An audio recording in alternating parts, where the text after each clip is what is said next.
Hello everyone, welcome back to the channel. हम circulatory system के part 3 को discuss करेंगे। हमने सेल शुरू किया था जिसमें से हम आरबीसी को कंप्लीट कर चुके थे। अब हम डब्ल्यूबीसी को करेंगे। सो वाइट ब्लड सेल की डिस्कवरी की थी, किसने करी थी? एंड्रा एंड एडिसन ने। ठीक है, ये साइंटिस्ट का नाम है जिसने क्या करी थी? आरबीसी की डिस्कवरी करी थी। उसके बाद साइंटिफिक नेम क्या है डब्ल्यूबीसी का? ल्यूकोसाइट्स। ल्यूको का मतलब होता है वाइट और साइट्स का मतलब क्या होता है? सेल्स होता है। साइंटिफिक नेम क्या है डब्ल्यूबीसी का? ल्यूकोसाइट्स है। क्वांटिटी कितनी होती है डब्ल्यूबीसी की हमारी बॉडी में? 8,000 टू 10,000। हमने शुरू में डिस्कस किया था जो आरबीसी है उसकी क्वांटिटी होती है मिलियंस में। आरबीसी की क्वांटिटी किस में होती है? मिलियंस में होती है। और जो प्लेटलेट्स है उसकी लैक्स में होती है। और डब्ल्यूबीसी की किस में है? वो 1000 में होगी। और कितनी है? 8,000 टू 10,000। ये आपको डायरेक्ट ध्यान में रखनी है। रेशो कितना होता है आरबीसी का और डब्ल्यूबीसी का? ये कह रहे हैं कि आरबीसी कितनी ज़्यादा है डब्ल्यूबीसी से। हमने कहा आरबीसी की क्वांटिटी ज़्यादा होती है। कितनी होती है डब्ल्यूबीसी का? इनका रेशो होता है 600:1। फॉर्मेशन कहाँ होती है डब्ल्यूबीसी की? Bone marrow. बोन मैरो मैं ऑलरेडी डिस्कस कर चुकी हूँ। ये हड्डी के अंदर आपके पास येलो कलर का लिक्विड होता है, इसमें क्या होता है? इसकी फॉर्मेशन होती है। आरबीसी की भी फॉर्मेशन बोन मैरो के अंदर होती है, डब्ल्यूबीसी की भी और प्लेटलेट्स की। इन जनरल सेल्स की फॉर्मेशन कहाँ होती है? बोन मैरो के अंदर होती है। लाइफ स्पैन कितना होता है डब्ल्यूबीसी का? 2 to 4 डेज होता है। मैक्सिमम अगर पूछे मैक्सिमम कितना हो सकता है? 21 डेज हो सकता है। अगर आरबीसी का पूछे तो 120 डेज हमारे पास क्या होता है? आरबीसी का होता है। डेथ कहाँ होती है डब्ल्यूबीसी की?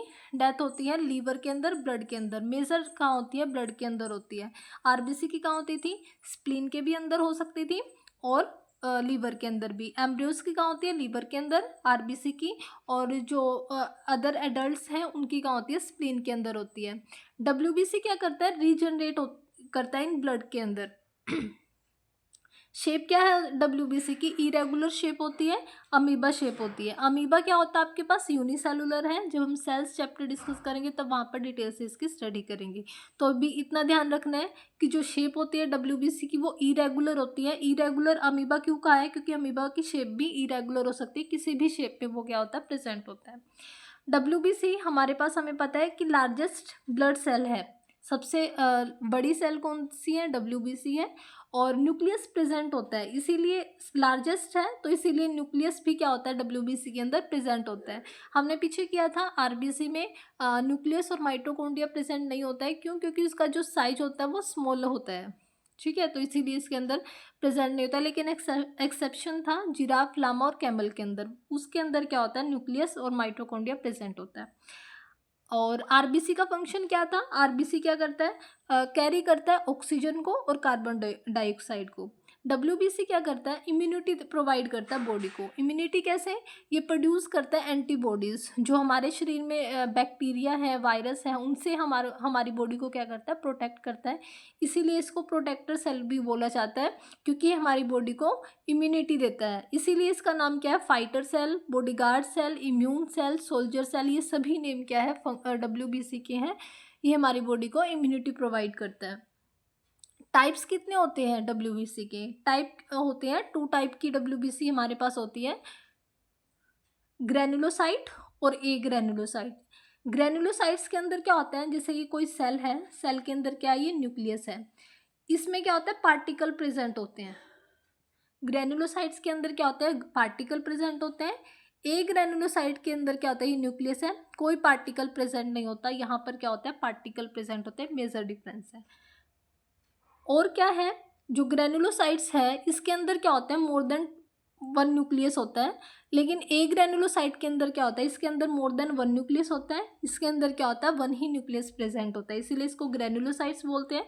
इसको क्या बोलते हैं? ए ग्रेनुलोसाइट बोलते हैं। अब कहा है कि जो ग्रेनुलोसाइट है वो कितने टाइप का होता है? 3 टाइप का होता है, न्यूट्रोफिल, इजोनोफिल और बेसोफिल। और ए ग्रेनुलोसाइट आपके पास 2 टाइप का होता है, लिम्फोसाइट और मोनोसाइट। इनको हम डिटेल से डिस्कस करेंगे। अब क्वेश्चन ये राइज होता है कि इनको ये नाम किस बेसिस पे दिया गया? Why it is called eosinophil, why it is called neutrophil, why it is called basophil. जो इजोनोफिल है, जैसे हम कोई भी डब्ल्यूबीसी उठाएंगे और डब्ल्यूबीसी को पेंट करेंगे एसिडिक डाई से, ठीक है, अगर हम WBC उठाएंगे और WBC को अगर एसिडिक डाई से पेंट करते हैं तो क्या आता है, ऑरेंज कलर आता है। ऑरेंज कलर आता है तो इसका मतलब क्या है, ये इजोनोफिल है। अगर WBC को उठाएंगे, हम किसी भी WBC को उठाएंगे और इसको बेसिक डाई के साथ पेंट करेंगे और ब्लू कलर आ रहा है, ब्लू कलर आ रहा है तो इसका मतलब क्या है, बेसोफिल। ऐसे याद कर सकते हो, बी से बेसिक, बी से ब्लू और बी से बेसोफिल। और इजोनोफिल में क्या है, एसिडिक डाई से पेंट करेंगे, ऑरेंज कलर आता है इसलिए इसको एजोनोफिल बोलते हैं। और न्यूट्रोफिल में क्या होता है, न्यूट्रल होता है। एसिडिक डाई और जो बेसिक डाई है उस पर कोई इम्पैक्ट नहीं पड़ता WBC पे, वो क्या रहती है, न्यूट्रल रहती है, कलरलेस रहती है, इसीलिए इसको क्या बोलते हैं, न्यूट्रोफिल बोलते हैं। और लिम्फोसाइट और मोनोसाइट को क्या है, इनके न्यूक्लियस के बेसिस पर, मैंने कहा था 1 न्यूक्लियस प्रेजेंट होता है, 1 न्यूक्लियस प्रेजेंट होता है, तो इनको हम क्या करते हैं, इनके न्यूक्लियस के बेसिस पे क्या करते हैं, डिफ्रेंशिएट करते हैं। आगे लिम्फोसाइट में भी फर्दर हम 2 टाइप पढ़ेंगे, बी लिम्फोसाइट और टी लिम्फोसाइट, हम इनको डिटेल से डिस्कस करेंगे। ये जनरल फैक्ट हैं, ये आपको डायरेक्ट ध्यान में रखने हैं, डायरेक्ट एग्जाम में पूछ लिए जाते हैं कि लार्जेस्ट WBC क्या होती है, मोनोसाइट्स। लार्जेस्ट WBC मोनोसाइट है, डायरेक्ट आपको ध्यान रखना है। स्मॉलेस्ट है लिम्फोसाइट, लार्जेस्ट है मोनोसाइट और जो स्मॉलेस्ट है वो लिम्फोसाइट है। बेसोफिल काउंट्स इन WBC मिनिमम होती है, कितनी होती है, 0.1 से 0.5%। और न्यूट्रोफिल काउंट्स इन WBC वो मैक्सिमम होती है, कितनी होती है, 60 to 65%। ये आपको डायरेक्ट फैक्ट्स हैं जो ध्यान रखना है, डायरेक्ट ही एग्जाम में पूछा जाता है। उसके बाद हम WBC के जो टाइप्स हैं उनको हम न्यूक्लियस के बेसिस पे भी क्या कर सकते हैं, डिफ्रेंशिएट कर सकते हैं। कैसे डिफ्रेंशिएट कर सकते हैं, जो बेसोफिल है ये आपके पास क्या है, ग्रेनुलोसाइट है, और ग्रेनुलोसाइट के टाइप्स हैं, ये आपके पास क्या है, ए ग्रेनुलोसाइट के टाइप है। ग्रेनुलोसाइट में मैंने क्या था, 1 न्यूक्लियस प्रेजेंट होता है, और एक ग्रेनुलोसाइट में ग्रेनुलोसाइट में क्या होता है, मोर देन 1 न्यूक्लियस प्रेजेंट होता है, और एक ग्रेनुलोसाइट में क्या होता है, 1 न्यूक्लियस प्रेजेंट होता है।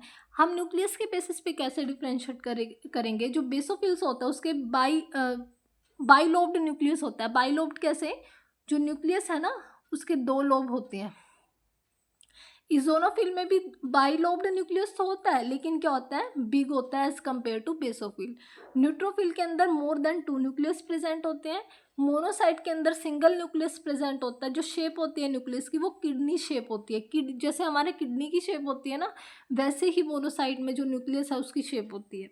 लिम्फोसाइट में क्या होता है, जो न्यूक्लियस है उसका साइज क्या होता है, बिग साइज सिंगल न्यूक्लियस होता है। मैंने कहा था इन दोनों में क्या होता है, सिंगल न्यूक्लियस होता है, इसका किडनी शेप होता है, इसके अंदर क्या होती है, बिग साइज होता है और सिंगल न्यूक्लियस प्रेजेंट होता है। इस तरह से हम इनके जो WBC इनके टाइप्स को न्यूक्लियस के बेसिस पर हम क्या कर सकते हैं, डिफ्रेंशिएट कर सकते हैं, आइडेंटिफाई कर सकते हैं। नेक्स्ट हम इनका फंक्शन पढ़ेंगे डिटेल से कि किस WBC का क्या फंक्शन होता है। जो बेसोफिल और इजोनोफिल है ना, जो बेसोफिल और इजोनोफिल है वो हमें क्या करते हैं, फर्स्ट लेवल की इम्यूनिटी प्रोवाइड करते हैं। फर्स्ट लेवल की कैसे, बिल्कुल बेस लेवल की इम्यूनिटी। जैसे जो नॉन लिविंग थिंग्स हैं उनसे हमारी बॉडी को क्या करते हैं, प्रोटेक्ट करते हैं। नॉन लिविंग थिंग्स से हमारी बॉडी को क्या करते हैं, प्रोटेक्ट करते हैं, बेसिक लेवल की इम्यूनिटी प्रोवाइड करते हैं। न्यूट्रोफिल क्या करते हैं, सेकेंड लेवल की इम्यूनिटी प्रोवाइड करते हैं, जो लिविंग थिंग्स हैं उनसे हमारी बॉडी को प्रोटेक्ट करते हैं। और जो मोनोसाइट और लिम्फोसाइट्स है ना, जो ए ग्रेनुलोसाइट्स के पार्ट हैं, वो हमारी बॉडी को क्या करते हैं, एडवांस लेवल की इम्यूनिटी प्रोवाइड करते हैं। एडवांस लेवल की कैसे, जो वायरस हैं उनसे हमारी बॉडी को प्रोटेक्ट करते हैं। सिंपली जो बेसोफिल और इजोनोफिल है वो हमें फर्स्ट लेवल की इम्यूनिटी प्रोवाइड करते हैं, हमारी बॉडी को नॉन लिविंग से प्रोटेक्ट करते हैं। और जो न्यूट्रोफिल है वो सेकेंड लेवल की इम्यूनिटी प्रोवाइड करते हैं, हमारी बॉडी को लिविंग से प्रोटेक्ट करते हैं।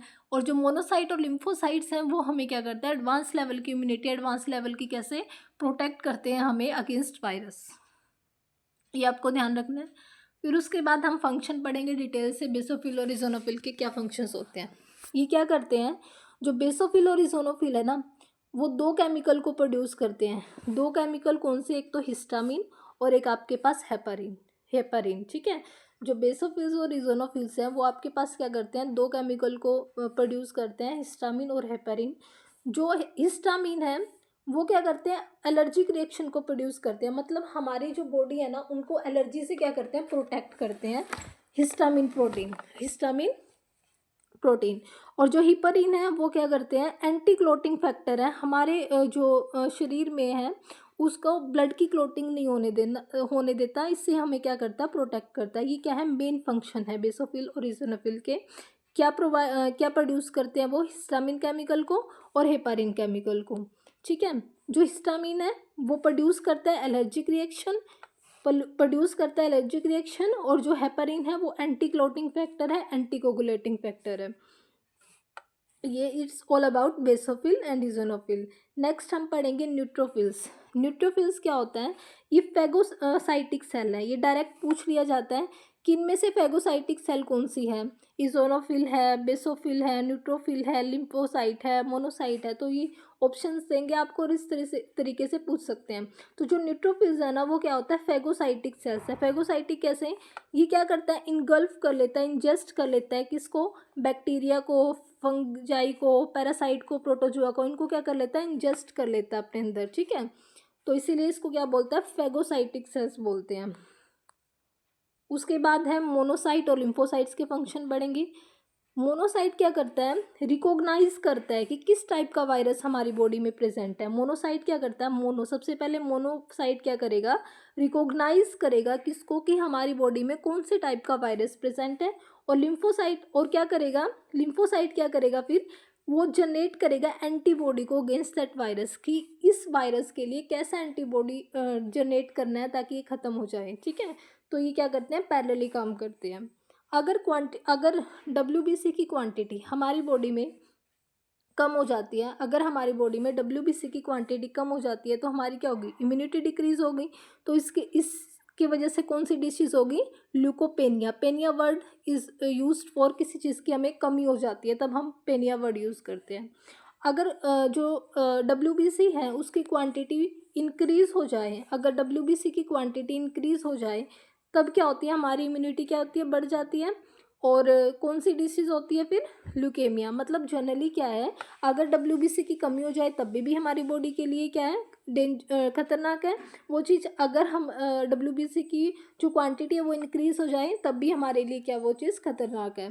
तब जब कमी हो जाए तो ल्यूकोपेनिया होता है, ल्यूकोपेनिया डिसीज़ होती है। अगर बढ़ जाए तो ल्यूकेमिया डिसीज़ होती है, जिससे हमें क्या होता है, ब्लड कैंसर भी हो सकता है।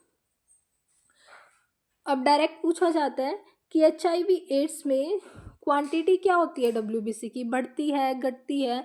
जो ये HIV एड्स होता है उसमें WBC की क्वांटिटी क्या होती है, डिक्रीज हो जाती है। और उसमें भी कौन सी, टी लिम्फोसाइट। कौन सा, WBC में भी किस टाइप का, टी लिम्फोसाइट। हमने पढ़ा था ना, मोनोसाइट भी 2 टाइप का, सॉरी लिम्फोसाइट भी 2 टाइप का होता है, बी लिम्फोसाइट और टी लिम्फोसाइट। जो बी लिम्फोसाइट होता है वो क्या करता है, प्रोड्यूस करता है एंटीबॉडीज़ को। बी लिम्फोसाइट क्या करता है, एंटीबॉडीज़ को प्रोड्यूस करता है। और जो टी लिम्फोसाइट है वो कोई भी एंटीबॉडीज़ को प्रोड्यूस नहीं करता है, जस्ट हेल्प करता है बी लिम्फोसाइट की एंटीबॉडीज़ को प्रोड्यूस करने में। It's all about WBC। तो इस वीडियो में हम इतना ही करेंगे। For more videos keep watching and keep sharing my video. Thank you.